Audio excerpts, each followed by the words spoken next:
আজকে আমি শুধুমাত্র ময়দা আর ডিম দিয়ে বাচ্চাদের স্কুল কলেজের টিফিনের জন্য দারুণ স্বাদের একটা রেসিপি করে দেখাবো। আর এই রেসিপিটা আপনারা ইভিনিং স্ন্যাক্স হিসেবেও কিন্তু বানিয়ে নিতে পারবেন। নমস্কার, আমার এই ছোট্ট চ্যানেলে আপনাদের সবাইকে স্বাগতম। তো টিফিনটা বানাবার জন্য সবার আগে লাগবে আমাদের দুটো ডিম। এখানে আমি দুটো ডিম ভেঙে নিলাম। ডিমের মধ্যে দিয়ে দিচ্ছি 1.5 কাপ ময়দা, স্বাদ মতো নুন। এখন এর মধ্যে অল্প অল্প করে জল দিয়ে খুব সুন্দর একটা ব্যাটার তৈরি করে নিতে হবে। তবে বন্ধুরা, ব্যাটারটা কিন্তু খুব একটা পাতলা হবে না, একটু ঘনর দিকেই রাখতে হবে। দেখুন, অল্প অল্প করে জল দিয়ে খুব সুন্দর একটা ব্যাটার কিন্তু আমি তৈরি করে নিয়েছি। এই রেসিপিটা খেতে যাতে আরও সুস্বাদু হয় তার জন্য দিয়ে দিচ্ছি 2 চামচ গুঁড়ো দুধ। এখন এই দুধের সঙ্গে আবারও খুব ভালো করে এই ব্যাটারটা ফেটিয়ে নিতে হবে। আর আমার এই ছোট্ট চ্যানেলটি যারা সাবস্ক্রাইব করেছেন তাদেরকে অনেক ধন্যবাদ, আর যারা সাবস্ক্রাইব করেননি তাদেরকে সাবস্ক্রাইব করে নেওয়ার অনুরোধ রইল। তো দেখুন, গুঁড়ো দুধ কিন্তু আমি খুব ভালো করে মিশিয়ে নিয়েছি। আর আপনাদের একটু দেখিয়েও দিচ্ছি এই ব্যাটারটা কেমন হবে। দেখুন, ঠিক এরকম, একদম পাতলাও না আবার খুব একটা ঘনও না। দেখতেই পাচ্ছেন এই ব্যাটারটা কিন্তু একদম রেডি হয়ে গেছে। এখন একটা ঢাকা দিয়ে 10 মিনিটের জন্য রেখে দিচ্ছি। এখন দেখতে পাচ্ছেন দুটো ডিম ভেঙে নিয়েছি, তার মধ্যে দিয়ে দিলাম স্বাদ মতো নুন।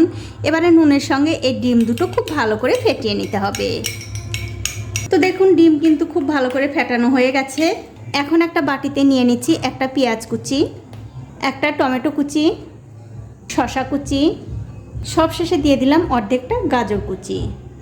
দিয়ে দেব স্বাদ মতো নুন, ধনেপাতা কুচি আর দুটো কাঁচা লঙ্কা কুচি। এবারে সব কিছু দিয়ে একটু ভালো করে মাখিয়ে নিতে হবে। তো সব কিছু আমি কিন্তু ভালো করে মাখিয়ে নিয়েছি। এখন এর মধ্যে দিয়ে দিচ্ছি একটু চাট মশলা।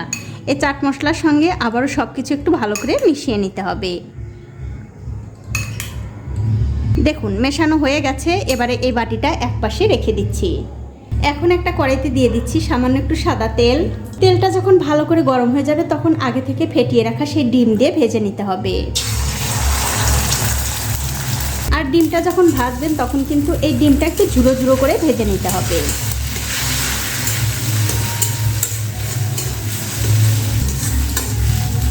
দেখুন, ডিম কিন্তু ভাজা হয়ে গেছে। এবারে গ্যাসের ফ্লেমটা বন্ধ করে দিয়ে এই ডিমটা একটু ঠান্ডা করে নিতে হবে। এখন দেখতে পাচ্ছেন আমি একটা তাওয়া গরম করতে দিয়েছি। তাওয়াটা যখন ভালো করে গরম হয়ে যাবে তখন এর উপরে দিতে হবে 2-1 ফোঁটা সাদা তেল। তারপর একটা খুন্তি দিয়ে এই তাওয়ার মধ্যে তেলটা খুব ভালোভাবে ছড়িয়ে দিতে হবে। এবারে গ্যাসের ফ্লেমটা একদম লোতে রেখে এই যে ব্যাটারটা আমি করে রেখেছি এখান থেকে 2 হাতা ব্যাটার এই তাওয়ার মধ্যে দিয়ে দিচ্ছি। তারপর এই তাওয়াটা ধরে খুব সুন্দর করে ঘুরিয়ে ঘুরিয়ে ছড়িয়ে দিতে হবে।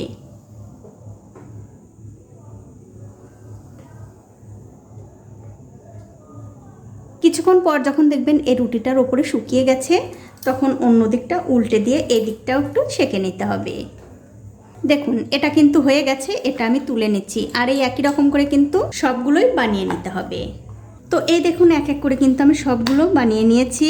এখন আমাদের যা করতে হবে, এই যে ডিমটা ভেজে রেখেছিলাম সেই ডিমগুলো গাজর, শসা, টমেটো এর সঙ্গে দিয়ে খুব ভালো করে মিশিয়ে নিতে হবে।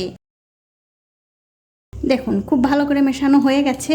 এখন আমাদের যা করতে হবে, অন্য একটা প্লেটে একটা রুটি নিয়ে নিতে হবে। তারপর এই যে সব কিছু মাখিয়ে রেখেছি সেখান থেকে অল্প অল্প করে নিয়ে মাঝখানে দিয়ে খুব সুন্দর করে ছড়িয়ে দিতে হবে।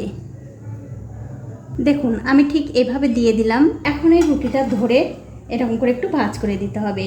তবে বন্ধুরা, যখন আপনারা ভাঁজটা দেবেন তখন কিন্তু অবশ্যই এই রুটির ওপরে একটুখানি আটা গুলিয়ে এরকম করে লাগিয়ে দেবেন, তাহলে এই ভাঁজটা খুলে যাওয়ার কোনো সম্ভাবনাই থাকবে না। দেখুন, খুব সুন্দর করে এরকম করে ভাঁজ। তো এই দেখুন, এটা কিন্তু খুব সুন্দর করে ভাঁজ করে নিয়েছি। আর এই একই রকম করে কিন্তু সবগুলোই বানিয়ে নিতে হবে। তো বন্ধুরা, এক এক করে কিন্তু আমি সবগুলোই বানিয়ে নিয়েছি। এবারে দেখতে পাচ্ছেন একটা ফ্রাইং প্যানে আমি আগে থেকে তেল গরম করতে দিয়েছিলাম।